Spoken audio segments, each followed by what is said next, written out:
Apakah setiap perbuatan manusia pasti dibalas? Jika seseorang berbuat jahat tapi hidupnya tampak baik-baik saja, apakah hukum karma gagal bekerja? Atau, mungkinkah karma tidak sepenuhnya mutlak? Halo, selamat datang di channel Mari Berpikir, tempat di mana kita membahas filsafat, makna hidup, dan pertanyaan-pertanyaan yang sering kita rasakan, tapi jarang kita pikirkan secara mendalam. Di video kali ini kita akan membahas bagaimana para filsuf memandang hukum karma, dan apakah manusia benar-benar bisa menghindarinya. Secara umum, hukum karma dipahami sebagai hukum sebab akibat moral. Setiap tindakan akan menghasilkan konsekuensi, entah cepat atau lambat. Namun, apakah semua filsuf sepakat bahwa hukum ini bekerja secara mutlak dan otomatis? Dalam filsafat India kuno, karma dipandang sebagai hukum kosmis. Ia bekerja di lintai waktu, bahkan lintai kehidupan. Namun menariknya, Buddha tidak melihat karma sebagai takdir absolut. Kesadaran, niat, dan pencerahan memungkinkan manusia mengubah arah karma.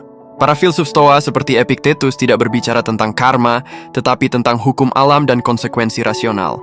Bagi mereka, bukan peristiwa yang menentukan penderitaan manusia, melainkan bagaimana kita meresponsnya. Filsuf eksistensialis bahkan lebih radikal. Mereka menolak gagasan hukum moral kosmis yang otomatis. Jean-Paul Sartre menyatakan, manusia sepenuhnya bertanggung jawab atas makna hidupnya, bukan karena hukum karma, tetapi karena kebebasan memilih. Jika kita menyatukan semua pandangan ini, muncul satu kesimpulan menarik. Karma mungkin bukan hukuman otomatis, melainkan pola konsekuensi yang bisa dipahami, diolah, dan bahkan dilampaui. Kesadaran, refleksi, dan tanggung jawab moral menjadi kunci, bukan sekadar menunggu balasan semesta. Mungkin pertanyaannya bukan, apakah karma bisa dihindari? Melainkan, apakah kita cukup sadar untuk belajar dari setiap akibat?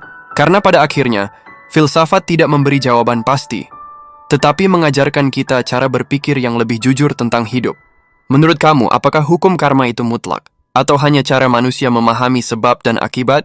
Tulis pendapatmu di kolom komentar.